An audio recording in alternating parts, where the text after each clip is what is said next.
இருக்கணும், வாலண்டியரிங் இருக்கணும். இப்ப இந்த நாய் வாகனம் வரும் பொழுது நோபடி கேர்ஸ். ஏதோ கார்ப்பரேஷன் வருது, நாய் பிடிச்சிட்டு போறாங்க. எத்தனை பேர் போய் இந்த நாயை பிடிச்சு போய் நீங்க என்ன பண்ணுவீங்க? இதை எங்க கொண்டு போவீங்க?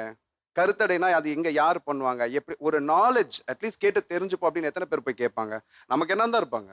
ஒரு இடத்துல இருக்க நாய்களை அப்புறப்படுத்தணும் அப்படின்னா வேற இடத்துல இருந்து நாய்கள் வந்து செட்டில் ஆகும்.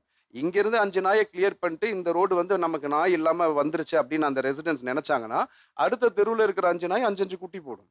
அது அப்படியே சர்க்குலேட் ஆகி வந்துகிட்டே இருக்கும். பட் இப்போ ஒரு தெருவில் 4 நாய் இருக்கு. அந்த 4 நாய்க்கு கருத்தடை செஞ்சு அதை அங்கேயே விட்டுட்டோம் அப்படின்னா அதோடைய டெரிட்டரியை பாதுகாக்கும். வேற புது நாயை வந்து செட்டில் ஆக விடாது. ஸோ 4 நாய் 4 நாயா இருக்கும். இது மாதிரி ஏரியாக்கு ஏரியா அந்த மாதிரி நம்ம வந்து வாலண்டியரிங் பண்ணி இறங்கி பண்ணோம் அப்படின்னா ஒரு தொகைகளை வந்து கணிசமா நம்ம வந்து குறைக்கலாம். இந்த இடத்துல உங்களுக்கு கை கொடுக்கக்கூடியவர்கள் தான் ஆர்வலர்கள். உங்கள் பகுதியில் ஒருவர் வந்து ஒரு 20 நாய்க்கு வந்து சாப்பாடு வைக்கிறாங்க அப்படின்னா அவங்ககிட்ட போய் சண்டை போடாதீங்க, அவங்ககிட்ட போய் பேசுங்க. ஏன்னா அந்த நாய்க கிட்ட பழகக்கூடியவர்கள் அவர்கள் தான். எத்தனை நாய்க்கு சாப்பாடு வைக்கிறீங்க?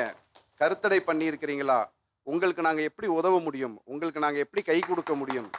ஒரு 2 நாய்க்கு கருத்தடை பண்றதுக்கு அப்படின்னு அந்த ஆர்வலர்கள் தான் உங்களுக்கு. ஆர்வலர்கள் பிரச்சனை கிடையாது, ஆர்வலர்கள் தீர்வு. நம்ம லிட்டரலா எவ்வளவோ பேசுறோம். ஃபீட் பண்றது அதெல்லாம் secondary thing. First thing rescue பண்றது.